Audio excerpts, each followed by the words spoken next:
ഈശോ മിശിഹായിൽ ഏറ്റവും സ്നേഹം നിറഞ്ഞവരെ, ഡിസംബർ 17 ആഗോള പരിശുദ്ധ കത്തോലിക്ക സഭ പരിശുദ്ധ ത്രിത്വ സഭയുടെ സ്ഥാപകനായ വിശുദ്ധ ജോൺ ദേ മാത്തയുടെ തിരുനാൾ ആഘോഷിക്കുകയാണ്.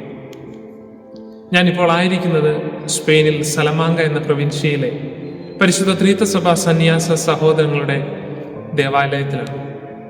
ഈ ദേവാലയത്തിന്റെ വിശുദ്ധി കൂട്ടുന്നത് ഞങ്ങളുടെ സഭാസ്ഥാപകനായ വിശുദ്ധ ജോൺ ദേ മാത്തയുടെ തിരുശേഷിപ്പ് ഇവിടെ എന്നുള്ളത് കൊണ്ടാണ്.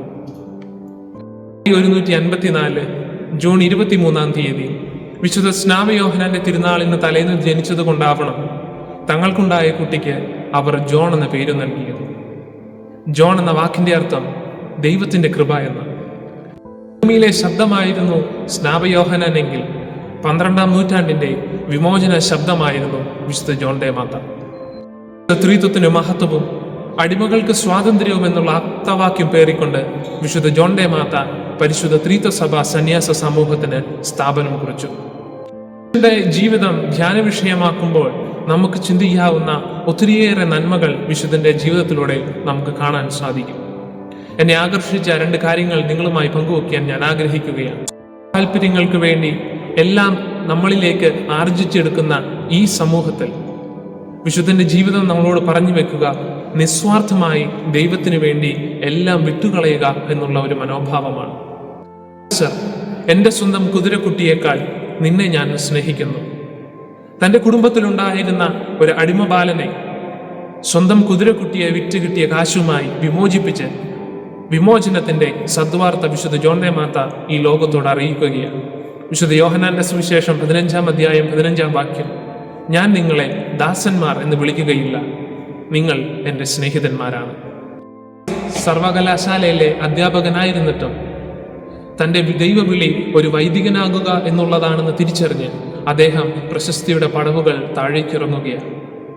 വൈദികനായതിനു ശേഷം പരിശുദ്ധ സിംഹാസനം കർദിനാൾ സ്ഥാനം വരെ കൊടുക്കാമെന്ന് പറഞ്ഞപ്പോഴും അടിമകൾക്ക് വേണ്ടി തൻ്റെ ജീവിതം ബലിയർപ്പിക്കുവാൻ അദ്ദേഹം ഇറങ്ങിത്തിരിച്ചു. അതുകൊണ്ടാണ് അദ്ദേഹം പ്രശസ്തിയുടെ പടവുകളെല്ലാം ഇറങ്ങി ദൈവത്തിനു വേണ്ടി അടിമകൾക്ക് വേണ്ടി ജീവിക്കുവാൻ തയ്യാറായത്. പ്രശസ്തിയുടെ കൊടുമുടിയിൽ നിന്നും അദ്ദേഹം താഴെ ഇറങ്ങിയപ്പോൾ അദ്ദേഹം ശക്തി ആർജിച്ചത് പരിശുദ്ധ കുർബാനയിൽ നിന്നാണ്. സ്വയം ശൂന്യനായ ക്രിസ്തുവിൽ നിന്ന് അദ്ദേഹം ശക്തി ആർജിച്ചുകൊണ്ട് അടിമകൾക്ക് വേണ്ടി ജീവിക്കുവാൻ പരിശുദ്ധ ത്രിത്വ സഭ സന്യാസ സമൂഹം തുടങ്ങി. അദ്ദേഹത്തിന്റെ ജീവിതത്തിലൂടെ കടന്നു പോകുമ്പോൾ നമുക്ക് കാണുവാൻ സാധിക്കും ഈ ചുവപ്പും നീലയുമുള്ള കുരിശിന്റെ മഹത്വം.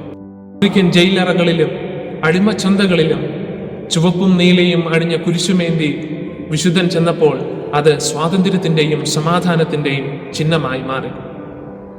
സ്വഭവനങ്ങളിലേക്കുള്ള ഒരു മടക്കയാത്രയായിരുന്നു ഈ ചുവപ്പും നീലയും അണിഞ്ഞ കുരിശുമേന്തിയുള്ള വിമോചന യാത്രകൾ.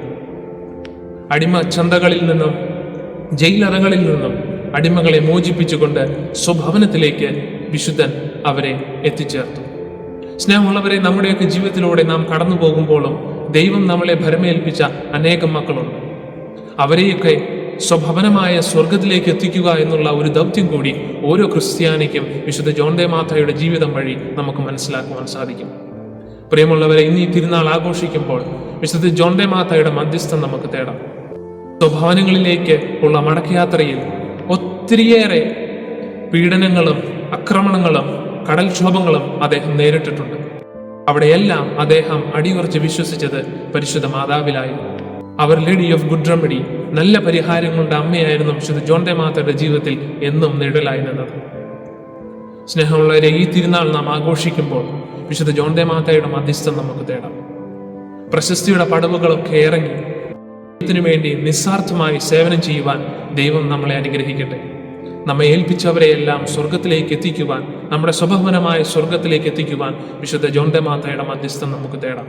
അതിനായി ദൈവം നമ്മെ ഓരോരുത്തരെയും സമൃദ്ധമായി അനുഗ്രഹിക്കട്ടെ. ആമേൻ.